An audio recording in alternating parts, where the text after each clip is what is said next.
সাবেক প্রতিমন্ত্রী জুনাইদ আহমেদ পলককে বহনকারী পুলিশের একটি প্রিজন ভ্যান সড়ক দুর্ঘটনার কবলে পড়েছে।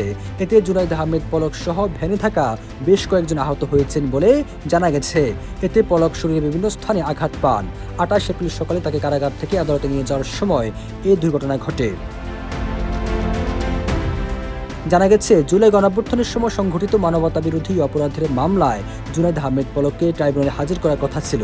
এদিন সকালে ঢাকা কেন্দ্রীয় কারাগার থেকে রওনা হওয়ার কিছু সময় পর ভ্যানটি যান্ত্রিক ত্রুটি বা অন্য কোনো কারণে দুর্ঘটনার শিকার হয়।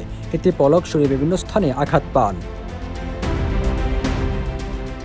এর আগে গত বুধবার থেকে আন্তর্জাতিক অপরাধ ট্রাইব্যুনাল 1-এ জুলাই গণঅভ্যুত্থানের সময় সংঘটিত মানবতা বিরোধী অপরাধের অভিযোগে সাবেক প্রধানমন্ত্রী শেখ হাসিনার ছেলে সজীব ওয়াজেদ জয় এবং সাবেক তথ্য ও যোগাযোগ প্রযুক্তি প্রতিমন্ত্রী জুনাইদ আহমেদ পলকের বিরুদ্ধে করা মামলায় সাক্ষ্য গ্রহণ শুরু হয়।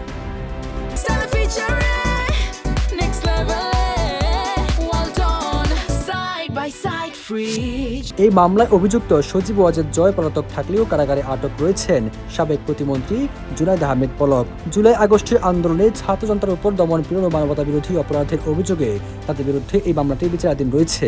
দুর্ঘটনার পর কড়া নিরাপত্তার মধ্য দিয়ে তাদের চিকিৎসা ব্যবস্থা করা হয়েছে।